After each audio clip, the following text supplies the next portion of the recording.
find no hope, ye who enter here.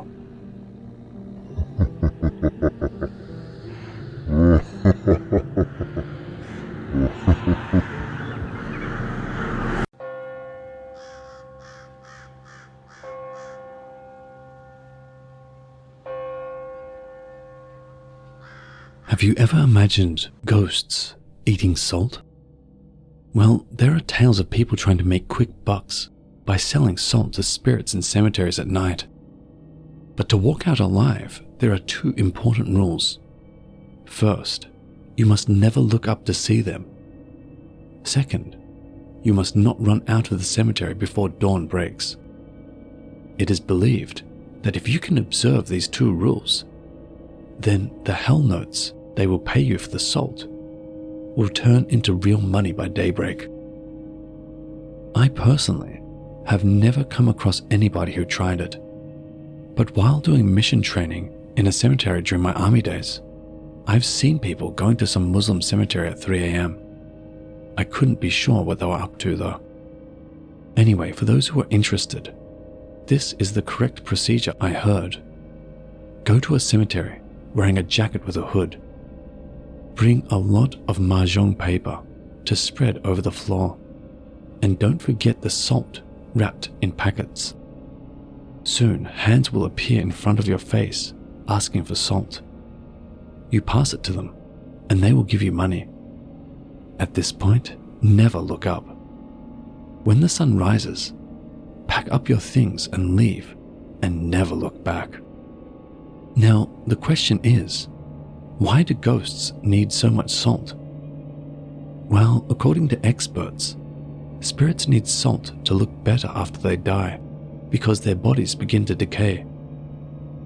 Salt helps them maintain their personal hygiene, just like we need water to clean up. Another important thing is that your supply of salt must never run out. So get a few baskets if possible, and sit there doing nothing but looking at it. So, no matter what happens, you can only look at the basket. According to sources, each hell note they will give you will turn into $50, and you have to spend it within a week. Good luck.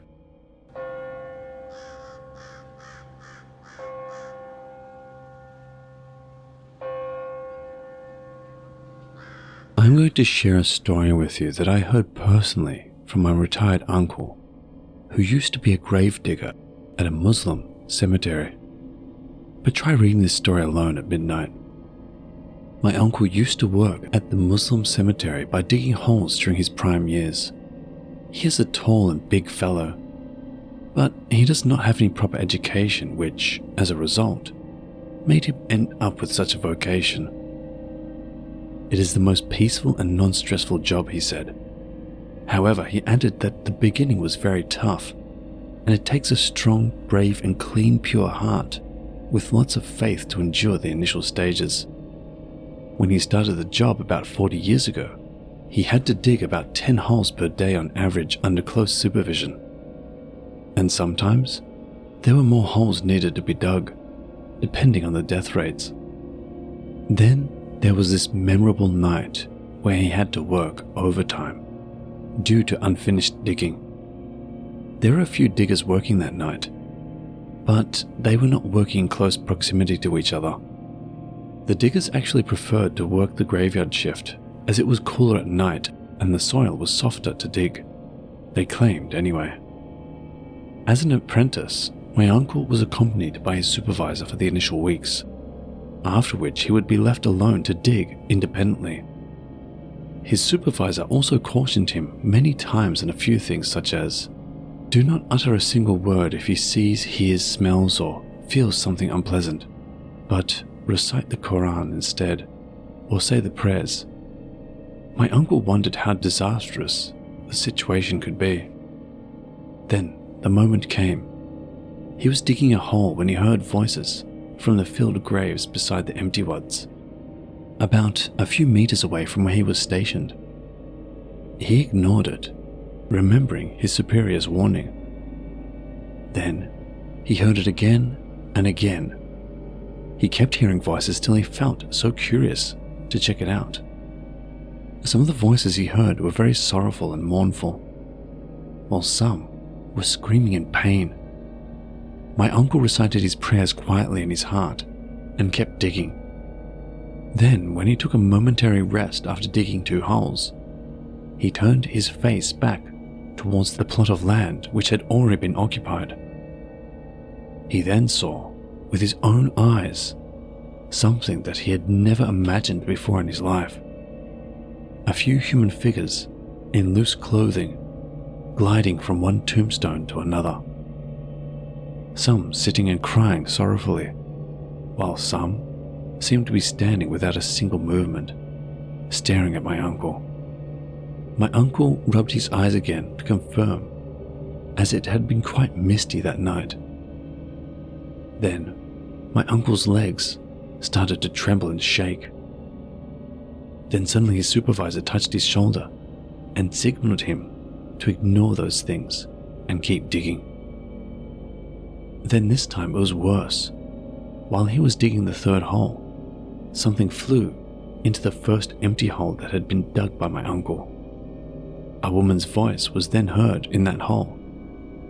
My uncle did not dare to look inside that hole, but he and his supervisor heard that woman's voice clearly, crying and asking for help, wanting to be released from the misery and pain that she had faced. Then my uncle's supervisor quickly asked my uncle to leave that place and to dig in another area for the time being. I think I better stop my story here, as my imagination starts to get over me and my family are already sleeping at this moment.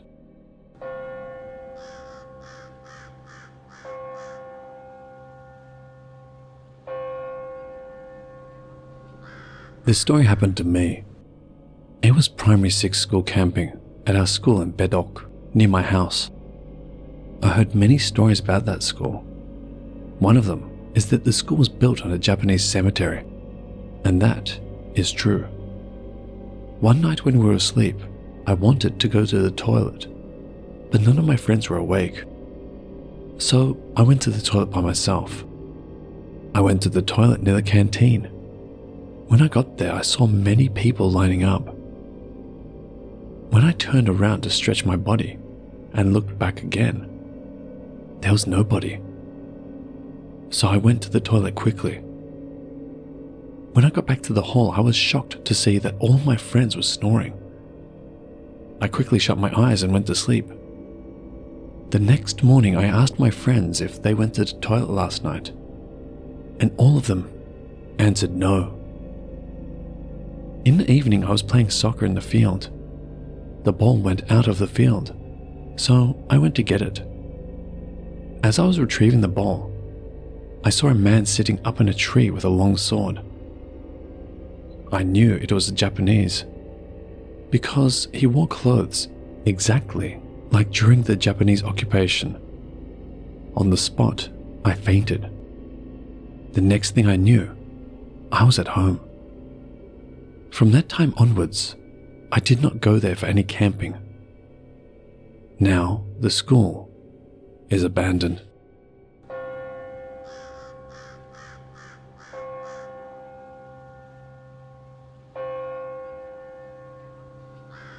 For those who are faint-hearted, please don't read this. This is a story about a soldier doing sentry duty at night at Lim Chu Kang. Lim Chu Kang is a cemetery area, a forested region, and a live firing area used by the Singapore Armed Forces, SAF, the Army of Singapore. The story begins here. Everything is written in his own words and is based on real-life encounters. Only God knows it. First up, it was the weekend and I had to do guard duty at the 2nd Battalion Singapore Guards Unit, located remotely at Lim Chu Kang, one of the last few unurbanized areas in Singapore. There were, if I remember correctly, 14 of us on duty that day, 2 NCOs, 6 sentry guards, and 6 prowlers. There were 2 sentry points and an ammo dump to guard. I was assigned to guard the main gate, I considered myself lucky because the NCO post was just 50 meters behind me. Once in a while they would come out to smoke and keep me company. I'm not easily frightened. In fact, I enjoy being in the open foggy night like this one. The whole mood was mystifying. There was almost a full moon, the sound of crickets, the hooting of owls, and a smooth cold wind. I was savoring the serenity when I heard a soft wail. My back was facing the gate, and it was from there that the wailing was emanating, so I turned. There was nothing. I looked toward the NCOs. They were watching TV and wouldn't likely have heard anything. I thought nothing of it until I heard it again. So I went to the gate and looked out. To the left, right, and into the distance.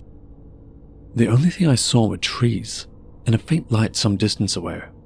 There was a house. I doubted the wailing was coming from there because the house was too far.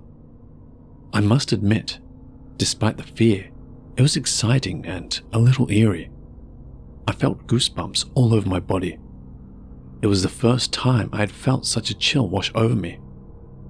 As I turned to walk away from the gate, I heard it again. The wailing. This time it sounded close, right behind me. I froze in place. The wailing was beginning to really freak me out. I turned to look at the NCOs, but they were too engrossed in their television. I could see something from the corner of my eye.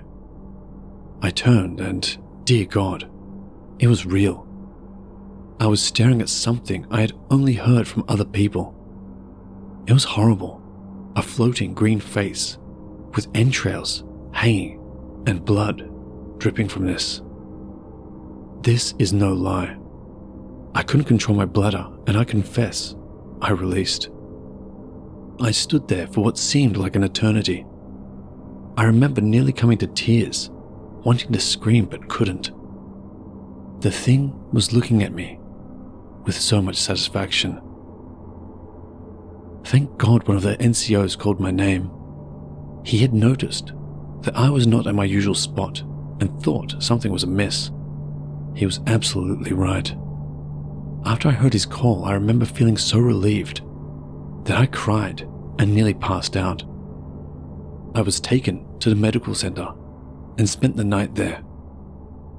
To this day, I shiver when I hear a wail, even in movies.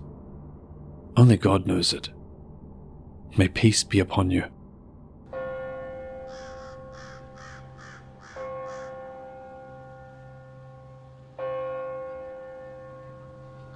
What I am about to tell you is based on my true experience. In the past, I used to see things such as ghosts. Maybe spirit is a better word, but not anymore. It all started after I watched a movie with my sister at Lot 1 at 11 p.m. As we were walking, my sister wanted to go to the toilet and decided to take a shortcut on the way back to my auntie's house. While walking, we started to sing happily. But halfway, when we were about to walk past a car park, the shortcut way, I suddenly felt cold, and the hair on my neck seemed to be standing up. When that strange feeling came, I started to sing softer and softer. I was quiet for a long time when I finally couldn't bear it any longer and asked my sister whether she felt the same way. She told me that she too felt as if someone was following us all along, and we started to pray hard. My sister decided to wait a while under my auntie's block, just to let the thing go away. As we were waiting, praying, we suddenly heard a trolley coming out from the lift. Without waiting any longer, my sister quickly ran into the next lift as it suddenly opened, and she really needed to go to the toilet. When we reached the 7th floor, my sister saw that my auntie's door was wide open. She just dashed inside and went to the toilet, leaving me behind as I walked a bit slower. I was walking towards the door when I heard and saw a white figure trying to climb up the stairs. and I ran inside straight away. I saw my auntie and asked her who didn't lock the door, and she told me that it was my grandma. I told her everything, and she asked me to close the door, but I was scared. She told me that it was my grandma who pushed the trolley because she wanted to take old newspapers to sell them. That's not my first time seeing things in CCK, my aunt's place. But I've seen a lot of things, especially at the car park when walking at night and at the playground nearby.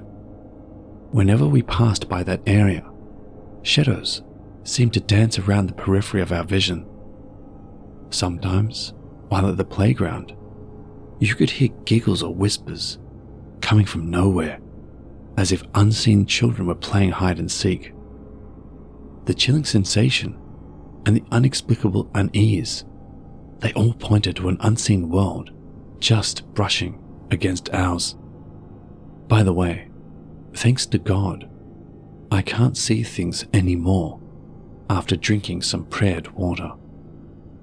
So to the readers who read this, especially those living at CCK, just be careful during the night, as maybe it's near the CCK cemetery.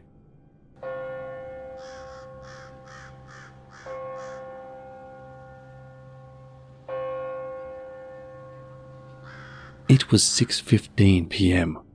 in early 1996. The location, Chua Chung Kang Muslim Cemetery, Pusara Aman 1. Though I realized that it was quite late to be there, my main priority was to pay respects to my deceased grandparents and close friend. The place was gloomy as I stepped out of Service 172 and walked into the cemetery. The stonemasons had already started packing up, finishing for the day's engravings of tombstones. I reached my grandmother's graveside and started reciting some prayers for her while cleaning up the weeds off the burial ground. I left 10 minutes later and walked deeper into the cemetery grounds 5 minutes away to visit my deceased grandfather and close friend. I paid my respects and recited prayers for them. By then, it was already 6:45 p.m. The sun was setting into the horizon, not a soul around, and the dusk made the eerie glow from the tombstones stand out in the setting sun rays. Perfect for a photograph. Usually it would take approximately 15 minutes of brisk walking from there to the first cemetery bus stop. I did not reach the main road until 8 p.m. A full hour and 15 minutes of an unplanned journey. As I walked down Cemetery Path 12, I was drawn by the sorrowful sight of the tombstones, wondering when my time would come. I came upon a big tombstone, engraved with the name Pak Zuba Said, the composer of Majula Singapura, the country's national anthem, who passed away in 1987. I did not realize that I had wandered away from my usual path, deeper into the cemetery grounds. Soon, I saw tombstones everywhere. The path had gradually disappeared from sight. I tried to find my way back, but to no avail. There were no street lamps in the cemetery. Who there needs street lamps anyway? So I had to grope my way around, tripping over small drains. My eyes seemed to be drawn to a particular tombstone. The date, 27th of November, 1983, the birth date of my younger sibling. I walked on and stumbled upon another tombstone 5 minutes away. It bore the date of another younger sibling, February 19th, 1978. Further on, I found June 19th, 1977, the birth date of my girlfriend. Why is this happening to me? I'm not prepared for all of this. I walked on, trying to find my way out of the various tombstones. I found my way to Muslim Cemetery Path 3. That's when I saw 10th September 1974 on a tombstone. my birth date. I'm seeing someone who died on the day I was born. It was an old tombstone with years of aging and engraved stone. Then I saw lights further up. It was the lights from the cemetery mosque. I walked briskly to the mosque and performed my prayers. It was already 8 p.m. by then. No one was around. I took my ablution and performed my evening prayers. As I looked on, I saw the eerie glow form on the tombstones in the background as a warning of this unforgettable journey. There seemed to be a hidden message somewhere within. What was it?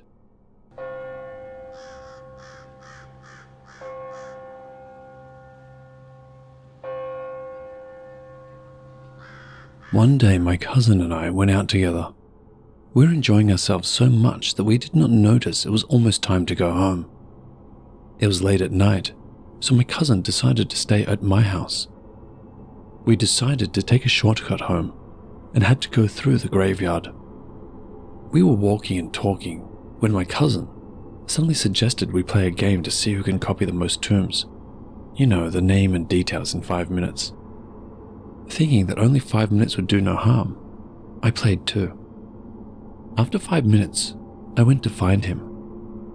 He was kissing the tomb of a beautiful girl.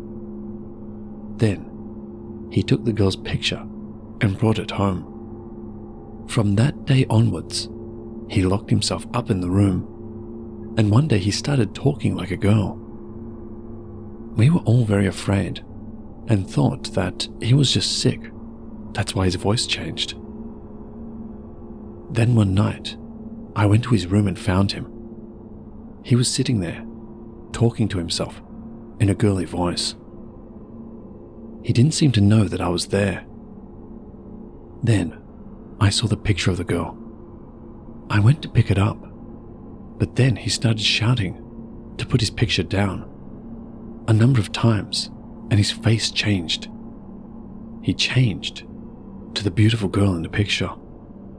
Only then did I know that my cousin had been possessed. I asked the girl to leave him, but she said no way. He destroyed my tomb. He took my picture away, she said. I asked, "What do you want before you can leave him?" "I want you to paste my picture back, now," she replied. I took the picture and rushed to the graveyard. I pasted the picture back and rushed home. The girl and my cousin were not there. I went back to the graveyard. There, I saw the girl and my cousin waving to me. I ran to the girl's grave, and there, I saw another tomb for my cousin.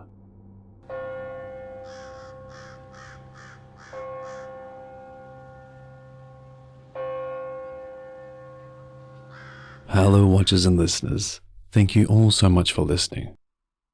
If you have a story you'd like to share with the channel, please send it to my email, which will be found in the description below.